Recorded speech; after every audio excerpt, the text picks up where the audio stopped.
what's been on my mind. Sick and tired of the 9 to 5 in the city light. Hey, darling, we could get out of town, see the beautiful world around, wanna see it now. Pack our bags and get in that car, leave a little note and we'll drive real far.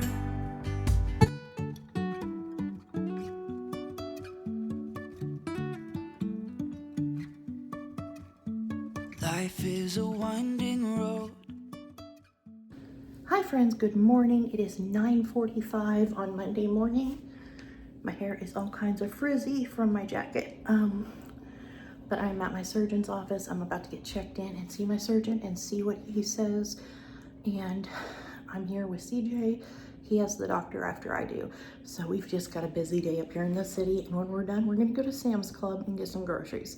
So I'm gonna be wore out by the end of today. But I thought I'd bring you guys along. So hi, good morning. Well, I saw my surgeon, and he said they are going to schedule me for surgery in February. Now, CJ and I are at Big Truck Tacos grabbing breakfast. He has the Mikos for breakfast, and I have the full Monty, and we are going to eat before we go to his asthma appointment.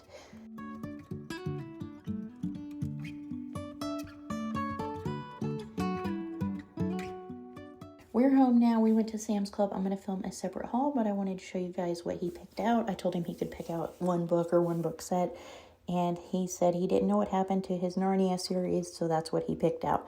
But now Miss Maddie and I are going to work on some dinner. When I left this morning, Maddie asked me if we could have steak and salad for dinner tonight, and so while I was at Sam's Club, I picked up some steaks and Caesar salad and everything that she was wanting for dinner, and that's going to be dinner tonight. She's helping me make a Caesar salad kit up real quick, and then we'll get the rest of our dinner rolling. Even if I'm falling down, I will keep on searching for my highs.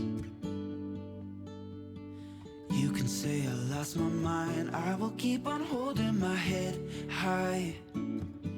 Even if the sky is falling down, even if the sky is falling down, yeah.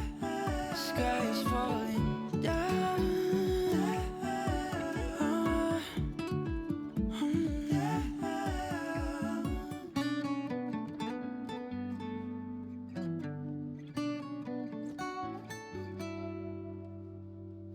Even if the sky is falling down, even if the sky is falling down, yeah. The sky is falling down.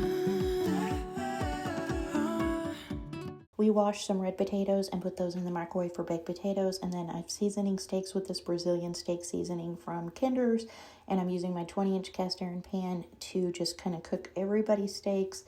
I can almost get everybody's in the pan all at once. So we're just going to cook all these up, and then we'll have our baked potatoes and our Caesar salads. What? You make sure the salad's good. Oh! So here is dinner tonight, and no, I did not finish eating that. It took me like 3 days to finish eating it. And everybody has baked potatoes except for me. Hey guys, the last few days have been very busy. CJ had an asthma appointment. I had the surgeon. We also needed groceries because we have a snowstorm supposed to be coming in tomorrow. CJ had the dentist, and it's just been hectic. And I did not get to finish filming the last couple of days as we were going to appointments and things. And then I just kind of fell off with that.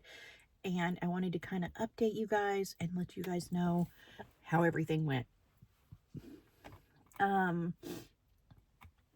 So I guess I'll start with my appointment because it was the first one we went to. CJ went with me to see my surgeon. He had asked me, how I was doing, what my pain level was. I told him it was at a 6. I feel like I'm pretty tough. I've never said my pain is a 10 ever in my life. So I felt like 6 is probably where I'm at.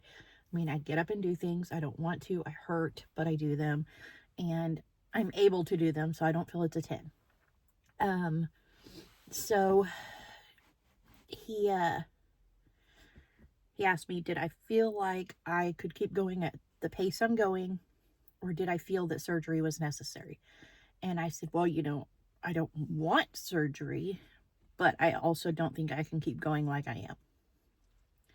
He asked me, am I still able to do everything I do in a normal day? And I was like, no, absolutely not. I was like, I cry pretty often about the fact that I can't do the things I want to do because it's very frustrating for me. I am not an idle person. I like to get up. I like to drink my coffee. And while I drink my coffee, I will be doing laundry. I'll be doing dishes from the night before that kids made after I cleaned my kitchen. I'll be taking care of my sourdough. I'll start bread. I'll, do all the things before we ever start school. And I can't do any of that because I'm so sore in the mornings. And if I clean house, I can't teach the kids too because it hurts too bad to sit in the chair. If I teach the kids, I'm probably not going to clean the house. I can't get in our dishwasher. I can't get in our dryer. I kind of just toss wood toward the fireplace, and it has to be very small logs. I can't pick up any of the big ones that burn longer during the night and things. I can't get things in and out of the oven for the most part without help. It's pretty hard if I do. I can't get down on the ground and pick things up. There are so many things that I struggle with. And I get so frustrated with silly things like I drop my socks and then I have to have help to get them, or I have to leave them where they are and go get another pair out of my top drawer to put socks on to go to physical therapy or to an appointment or whatever, because I don't want to wake kids up just to pick up my socks. And I feel pretty pathetic that I can't pick up my socks. And so it's just, I have a lot of little moments where I try not to break down because this has been so challenging for me. And so we discussed it all, and he was like, I think we're going to have to do surgery. He said, I ideally don't want to do surgery because you're 37. We want to prolong having, a normal, healthy body without surgery on anybody as long as we can.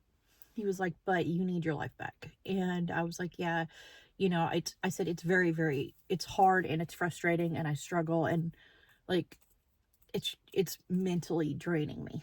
And I started crying because, like I said, and I try really hard not to cry in front of the kids or anybody really. And I found myself crying, and he was like, look, we're going to get you on the schedule in February. We're going to fix your back. He said, you're active enough and busy enough all the time that I think within 4 to 6 weeks, you're going to spring back and you're going to be doing great. He was like, your pain will be down. You'll feel better. You'll be able to have your garden. You'll be able to chase your kids around. He said, I feel very positive about it. He said, I didn't want to do surgery on you if you wanted to try to hold off. So they're going to call me. They're going to schedule me surgery in February. I don't know when yet because they haven't called. CJ and I went to breakfast at Big Truck Tacos. We both wanted lunch, but they were 15 minutes from serving lunch, and we had his appointment coming, so we just ordered breakfast. But honestly, their breakfast is really, really fire there. CJ, let's see, last time we went to our appointments, CJ had the Big Mother Truckin' breakfast, and I had the migas, and he loved his. But then when we went back, he ordered the migas, which is what I had last time. And it is, you have refried beans, you have fried potatoes, and then you have scrambled eggs with queso scrambled into them, and they have pico on top. And he ordered that, and then he ordered extra pico because that's his favorite thing in life. And I ordered the full Monty, which is the migas that he had, but they add chorizo to it, and I love chorizo. So we ate that, and then got gas because no, we didn't. We were gonna get gas, but we were running late. So we got over to his appointment, and we talked to her. They did some testing on him. If you followed my channel for a while, you know that not this previous summer, but the year before, CJ came home from camp. He had kind of struggled with his asthma after camp, and he ended up one morning coming downstairs. He kept saying, I can't breathe, can't breathe. And I was like, well, use your inhaler. He tried to use it. He couldn't inhale the steroid. And he started really, really heaving, fell on the floor. Mika and I had to drag him to the car. He could barely hold himself up. And I took him to the ER. They gave him a shot to get him going again. This is a hard thing to talk about. His oxygen was 78 when we got there. His heart was beating very slowly. He could have easily died that day, easily, if he wouldn't have gotten out of bed when he did and came downstairs. And if we wouldn't gotten in the hospital the minute we did, I think that it would have been a much different situation. They put him on oxygen. They were giving him steroids and different things. And the doctor kept saying, if we can't get him weaned off the oxygen and stable, we're going to have to transfer him to another hospital. She said, we could send him to OU or we could send him to Integris. It's up to you. She said, if it was my child, I would go to Integris because I work there. I know the quality of care he'll get. I have several kids with health problems, and so we've been to OU quite a bit, and I am not a fan, and I didn't even know Integris had a children's wing. And so I was like, you know what, let's do Integris. I don't feel good about taking him to OU. And she said, okay. So she transferred him up there. I followed. He was there for, I think, 8 days. When he got up there from the ambulance ride, he was on 22 liters of oxygen to breathe. They said his asthma had exacerbated. We don't know why. We don't know if it had to do with the elevation change when he went to camp and then back. We don't know if he caught some type of virus at camp. We don't know. He was on several meds for several months just to get him stable and kept stable.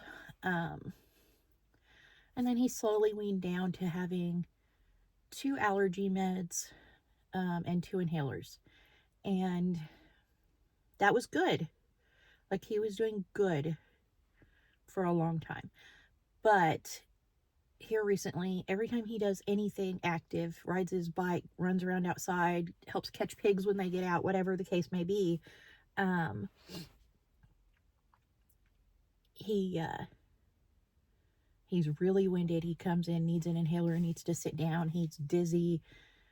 And so when Bubba had his allergy testing the other day, I talked to the doctor, and which, by the way, we found out Bubba has asthma too. But we talked to the doctor, and she was like, yeah, I need to see him. That doesn't sound good at all.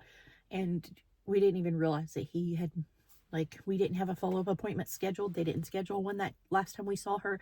And so, like, we didn't even realize how much time had passed since his last appointment with her, which had been about 1.5 years. And so she was like, bring him in Monday. So he did all the asthma testing and stuff, and they gave him the steroid inhaler, did it all again. The conclusion they came to is that his small airways are functioning at 20%, his large airways are functioning at 30%. So he is on the verge of ending up back in the hospital. He's on a stronger inhaler now. He's on a steroid to try to kind of knock it down, a very strong steroid. And of course, 2 inhalers, a nose spray, and 2 allergy medicines. And we're trying really hard to open him up, to get things where they should be and help him. And so that was a lot to take in. I mean, because he likes to do boxing, and he likes to go running, and he likes to lift weights, and he likes to ride bikes, and he comes out here and splits wood voluntarily for me. to make it small enough for me to get in the fireplace. And he's very active. All of my kids are. And like, I knew he was struggling, but I had no idea that he was struggling to the extent he's struggling. And so it was very scary. But we had his appointment. We went to Sam's Club, and then we went to Shawnee, which is like over an hour for us, back that direction. Got his meds, grabbed a coffee, came home, unloaded groceries, filmed a grocery haul, put away groceries. It was like a whole day, and then made dinner and stuff. And so I was so overwhelmed with just everything that I did not finish filming. So I kind of wanted to give you guys an update because there's a lot of things going on right now. So we're trying to keep an eye on him and oxygen levels and health and meds and everything. And I've got Bubba, who, you know, thankfully has no real allergies other than trees and grasses and weeds. Although a few of those are really high allergies. And he's got asthma, not near like some of my others, but he has asthma, real acute asthma. But yeah, we've had a lot going on. I'm still trying to get back in the groove of filming, and I just kind of, I don't know, some days I do really good at it, some days I don't. So I wanted to kind of touch bases with you guys, and kind of give an update on how things are going as far as everything. The doctor said in 4 to 6 weeks, I will be springing back from surgery, which sounds like perfect time to get my greenhouse together, to start plants, to have a garden. And I feel like that'll be good therapy for me. And because we're going to have a greenhouse and I'm going to have raised beds, it won't be so physically exhausting for me, as long as my kids will help me get the raised beds ready and set up and things. But I just kind of wanted to, tell you guys how things went. So I'm going to let you go, and I will talk to you guys later with another new video. Bye. Thank you guys so much for watching this video. I hope you enjoyed it. If you did, please give it a thumbs up. Subscribe if you haven't already. Leave a comment if you want to chat, and I'll see you next time with another new video. Bye.